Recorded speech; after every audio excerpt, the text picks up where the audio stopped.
네, 오늘은 신명기 31장을 같이 보도록 하겠습니다. 신명기 31장은 이제 언약을 맺은 출애굽 2세대와 하나님과의 언약을 중보하고 있는 모세가 이제 자신의 사역을 마쳤다고 이야기를 하면서 이제 여호수아에게 자신의 그것을 권한을 위임하는, 그러니까 이양하는 그런 내용이 나오게 됩니다. 물론 하나님께서 그렇게 하라고 하셔서 그에 따라서 이제 진행이 됩니다.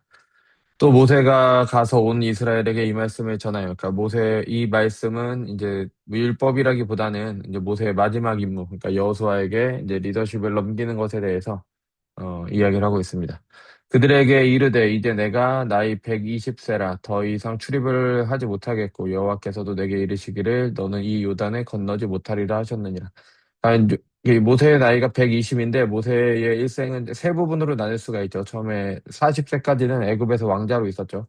그리고 40세 때 이제 광야로 쫓겨가서 이제 그 애굽 사람을 죽이고 그게 소문이 나서 광야로 쫓겨나서 80세까지 있었습니다. 그리고 80세 이후에 출애굽을 위해서 다시 애굽에 돌아가서 이제 그때부터 이스라엘 백성들을 데리고 광야에서 이렇게 있었던 그 시절이 있었죠. 그래서 그 광야 40년이 어 그러니까 그 출애굽 한때부터 광야에 있었던 모든 시간을 합쳐서 한 40년 정도로 그렇게 볼 수가 있습니다. 네, 따지고 보면은 모세가 80세 때, 이제 81세나 뭐 80세 그 언저리가 됐겠죠. 네, 그때쯤 이제 하나님께서 맡기신 일, 그러니까 하나님께서 모세를 통해 하시고자 하시는 일을 시작을 했는데, 그동안에 있었던 80년의 세월이 그냥 허송 세월이 아니라 하나님께서 그를 이제 그 출애굽의 지도자로 만드시는 그런 과정이었죠. 애굽에서 자라는 과정도 필요했고, 광야에서 있었던 시간도 필요했던 겁니다. 그래서 그걸 통해서 하나님께서는 이제 모세를 지도자로 세우셔서 이제 애굽에서 이끌어내시고 광야 생활 동안 있도록 하셨고 이제 뭐 모세가 말한 것처럼 이제는 출입하지 못하겠다라는 거는 이제 더 이상 그 지도자의 역할을 하지 못하겠다. 이제 마지막을 이제 향하고 있습니다. 여호와께서 이미 말씀하신 것과 같이 내 하나님 여호와께서 너보다 먼저 건너가사 이 민족들을 내 앞에서 멸하시고 내가 그 땅을 차지하게 할 것이며 여호수아는 내 앞에서 건너갈지라. 또한 여호와께서 이미 멸하신 아모리 왕 시온과 옥갑이 그 땅에 행하신 것과 같이 그들에게도 행하실 것이라. 또한 여호와께서 그들을 너희 앞에 넘기시리니 너희는 내가 너희에게 명한 모든 명령대로 그들에게 행할 것이라. 너희는 강하고 담대하라 두려워하지 말라. 이거는 그 여호수아서 1장을 보면은 하나님께서 여호수아에게 하는 말씀이기도 하죠. 왜냐면 모세라는 리더십이 굉장히 컸잖아요. 그 지도력도 강했고 하나님과 대면하던 자고, 그러니까 위대한 지도자였기 때문에 모세가 없어지면은 당연히 두려움에 떠는 건 당연한 일이죠. 그러니까 이거는 이스라엘 백성에게도 그리고 여호수아에게도 굉장한 도전이 됐을 겁니다. 그래서 강하고 두려워하지 말라고 예, 그렇게 이야기를 하죠. 왜 두려워하지 않으시냐? 예, 모세가 있는 게 중요한 게 아니라 하나님께서 너와 함께 하신다는 게 중요하기 때문에 예, 두려워할 이유가 없는 거죠. 결코 너를 떠나지 아니하시며 버리지 아니할 것임이라 하고 모세가 여호수아를 불러온 이스라엘의 목전에서 그러니까 이스라엘이 전체 보는 앞에서 이제 여호수아의 권위를 높이고 있죠. 그래서 참 어떤 사람들은 자신의 마지막까지 자신의 권위를 내려놓지 못하는데 모세는 그런 걸 보면은 참 여호수아를 위해서 이제 여호수아가 이끌어야 되기 때문에 자신이 물러서야 되는 때를 이제 잘 보고 있는 것 같습니다. 그에게 이르되 너는 강하고 담대하라. 너는 이 백성을 거느리고 여호와께서 그들의 조상에게 주리라고 맹세하신 땅에 들어가서 그들에게 그 땅을 차지하게 하라. 그리하면 여호와 그가 내 앞에 가시며 너와 함께 하사 너를 떠나지 아니하시며 버리지 아니하시리니 너는 수요하지 말라 놀라지 말라. 또 모세가 이 율법을 써서 여호와의 언약궤에 매는 레위 자손 제사장들과 이스라엘 모든 장로 중에 주고, 이게 모세가 모세오경을 썼는데 모세 자신의 모세가 이렇게 한다 그래서 좀 어색할 수도 있는데 뭐 이거는 그냥 뭐 글쓰기니까 뭐 그렇게 크게 문제가 되지 않습니다. 모세가 전한 자신이 전한 하나님의 말씀을 그렇게 기록하라라고 이제 율법을 써서라고 했잖아요. 그러니까 이 모세오경을 이제 모세가 썼다라는 걸 조금 더 확인할 수 있게 되는 거죠. 그렇죠?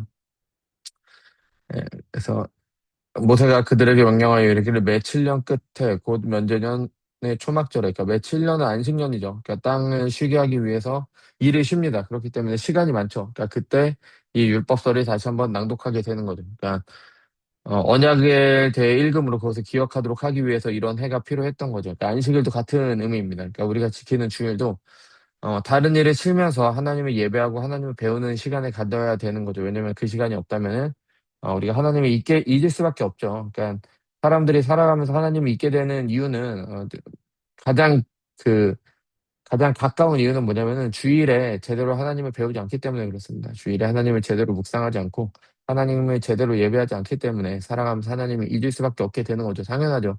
사람은, 아니, 살아가는데 먹고 사는데 얼마나 바빠요.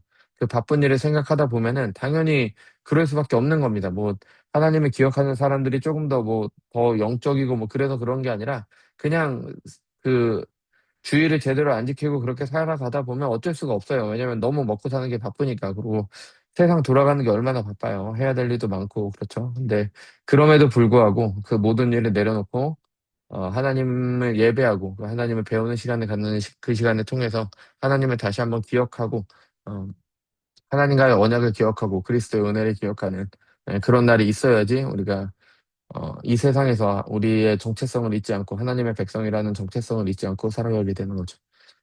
그 안식년에 그와 같은 일이 있어야 된다고 이야기를 하는 겁니다. 온 이스라엘이 내 하나님 여호와 그가 택하신 곳에 모일 때 이 율법을 낭독하여 온 이스라엘이 듣게 할지니. 그러니까 책이 많이 없어요. 이 시대는 책을 인쇄술이 없어서 손으로 다 써야 됐죠. 그러니까 굉장히 어렵습니다. 그러니까 주로 읽어주거나 그래서 나중에 나오겠지만 노래로 만들어서 이제 그렇게 전하도록 했습니다.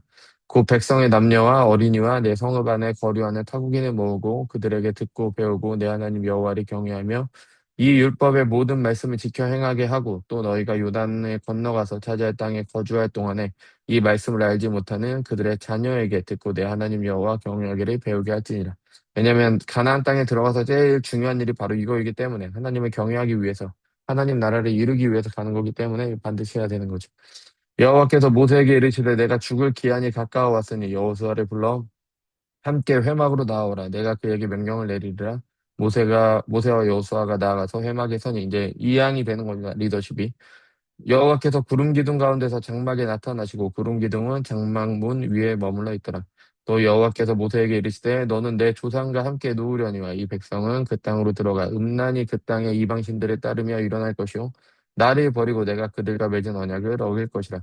내가 그들에게 진노하여 그들을 버리며 내 얼굴을 숨겨 그들에게 보이지 않게 할 것인즉 그들이 삼킴을 당하여 허다한 재앙과 환란이 그들에게 임할 그때 그들이 말하기를 이 재앙이 우리에게 내림은 우리 하나님이 우리 가운데 계시지 않는 까닭이 아니냐 할 것이라. 또 그들이 돌이켜 다른 신들을 따르는 모든 악행으로 말미암아 내가 그때 반드시 내 얼굴을 숨기리라. 그러므로 이제 너희는 이 노래를 써서 이스라엘, 그러니까 노래를 만들어줘. 이스라엘 자손들에게 가르쳐 그들의 입으로 부르게 하여 이 노래로 나를 위하여 이스라엘 자손들에게 증거가 되게 하라. 그래서 노래는 뭔가 기억하기에 굉장히 유용하죠. 근데 이 노래는 중요한 것은 노래를 할 때 음도 뭐 물론 중요하겠지만 가사가 중요한 겁니다. 그러니까 어떤 내용이 담겨 있는지 하나님과의 언약이 담겨 있고 그래서 하나님께서 누구신지를 알고 그가 행하신 일이 무엇인지를 알고 우리와 맺으신 언약이 무엇인지를 알게 하는 노래라면 그런 찬양이라면 불러서 함께 불러서 이렇게 전하기가 쉬운 거죠. 기억하기가 좋은 거죠. 내가 그들의 조상들에게 맹세한 바 젖과 꿀이 흐르는 땅으로 그들을 인도하여 들인 후에 그들이 먹어 배부르고 살찌며 돌이켜 다른 신들을 섬기며 나를 멸시하여 내 언약을 어기리니 그들이 수많은 재앙과 환란을 당할 때 그들의 자손이 부르기를 잊지 아니한 이 노래가 그들 앞에 증인처럼 되리라. 나는 내가 맹세한 땅으로 그들을 인도하여 드리기 전 오늘 나는 그들이 생각하는 바를 아노라. 그러므로 모세가 그날에 이 노래를 써서 이스라엘 자손들에게 가르쳤더라. 그러니까 이 노래가 증거가 되는 거죠. 그들에게 심판을 받는 하나님을 거역했을 때 심판을 받는 증거가 되고 또한 그들이 회개할 때 다시 돌아올 수 있는 이제 증거가 되는 거죠. 여호와께서 또 눈의 아들 여호수아에게 명령하여 이르시되 너는 이스라엘 자손들을 인도하여 내가 그들에게 맹세한 땅으로 들어가게 하리니 강하고 담대하라. 이 강하고 담대하라고 하는 이유는 아까 말씀드렸죠. 그러니까 모세라는 리더십이 없어지기 때문에 그렇습니다. 내가 너와 함께하리라 하시니라. 모세가 이 율법의 말씀을 다 책에 써서 마친 후에 모세가 여호와의 언약궤 매는 레위 사람에게 명령하여 이르되 이 율법책을 가져다가 너희 하나님 여호와의 언약궤 곁에 두어 너희에게 증거가 되게 하라. 내가 너희의 반역함과 목이 곧은 것을 아느니 오늘 내가 살아서 너희와 함께 있어도 너희가 여호와를 거역하였거늘 하물며 내가 죽은 후의 일이냐. 너희 지파 모든 장로와 관리들을 내 앞에 모으라. 내가 이 말씀을 그들의 귀에 들려주고 그들에게 하늘과 땅을 증거로 삼으리라. 내가 알거니와 내가 죽은 후에 너희가 스스로 부패하여 내가 너희에게 명령한 길을 떠나 여호와의 목전에 악을 행하여 너희 손으로 하는 일로 그를 경노하게 하므로 너희가 후일에 재앙을 당하리라 하니라. 그리고 모세가 이스라엘 총회에 이 노래의 말씀을 끝까지 읽어 들리니라. 그래서 이렇게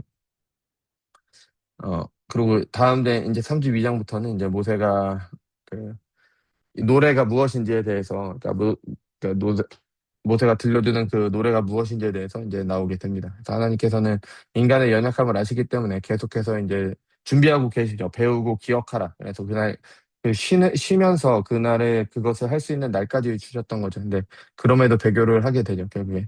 그래서 우리도 주일에 이제 십자가 대속의 은혜를 계속해서 새기지 않으면은 하나님과 멀어질 수밖에 없는 겁니다. 뭐 그건 어쩔 수 없는 일이에요. 그래서 우리가 주일을 지킨다는 게 뭐 단순히 교회에 와서 종교 활동을 하는 그런 것이 아니라 하나님을 그러니까 내가 세상 일을 쉬면서 하나님과 만나는, 하나님과 교제하는 시간을 갖는 것이 얼마나 중요한지를 우리가 생각을 해야 됩니다.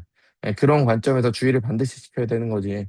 뭐 예를 들어서 무슨 뭐 정말 급한 일이 있으면 어쩔 수 없이 빠질 수도 있겠죠. 근데 그런 것들, 그러니까 그것 때문에 내가 그만큼 하나님과 교제할 수 못하고 내가 하나님을 기억하는 그 시간을 가지지 못한다면 내가 정말 슬퍼하고 정말 안타까워해야 되는 거죠. 내가 주일날 뭐 어쩔 수 없이 빠지는 경우가 있다고 하더라도 내가 정말 그렇게 생각하고 있는지, 아니면은 그냥 내가 해야 되는데 못하기 때문에 뭐 그런 마음을 가지고 있는 건지 한번 돌아보시면서, 그냥 뭐 주일에 될 수 있으면 지키면 좋지만 안 될 경우에는 뭐 그렇게 생각을 하셔야 되는 겁니다. 그러니까 주일을 안 지키면은 뭐 이거 안 지키면 하나님께 벌 받아, 그런 개념이 아니라 내가 하나님을 알아가는 시간, 그러니까 세상에서부터 세상 일을 멈추고 손에서 멈추고 하나님을 배우고 하나님에 대해서 알아가고 하나님을 예배하는 시간을 가져야 되는데 그게 없기 때문에 하나님 앞에 사는 게 점점 더 하나님과 점점 더 멀어지게 된다는 것을 기억을 하셔야 됩니다.